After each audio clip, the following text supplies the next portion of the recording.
l'histoire d'une fille qui s'appelait Sandy, elle avait 10 ans, elle habitait dans une petite rue un peu bizarroïde, c'était vraiment bizarre. Et ses parents ils étaient partis à une fête et les téléphones n'existaient pas. Donc ce qui veut dire c'est que si il lui arrivait quelque chose, elle ne pouvait pas prévenir. Et du coup, c'était le soir, du coup elle est montée se laver les dents. Et quand elle se lavait les dents, elle a entendu un bruit dans sa chambre. Du coup, elle a terminé de se laver les dents, puis elle a couru voir ce qui se passait dans sa chambre. Alors elle était trop stressée. Et du coup, elle a regardé, il n'y avait rien. Du coup, elle est allée se coucher, elle avait quand même un peu peur.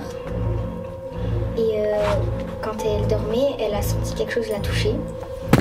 Du coup, elle a tout de suite sauté. Et elle est partie de sa chambre, mais il y a quelque chose qui la poursuivait. Du coup, elle est sortie de sa rue, elle est allée toquer à des portes, mais personne ne répondait parce qu'il était super tard, par exemple minuit.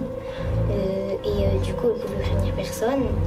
Et du coup, elle a couru au commissariat, mais qui était assez loin. Du coup, c'était un mec trop bizarre avec un couteau dans sa main.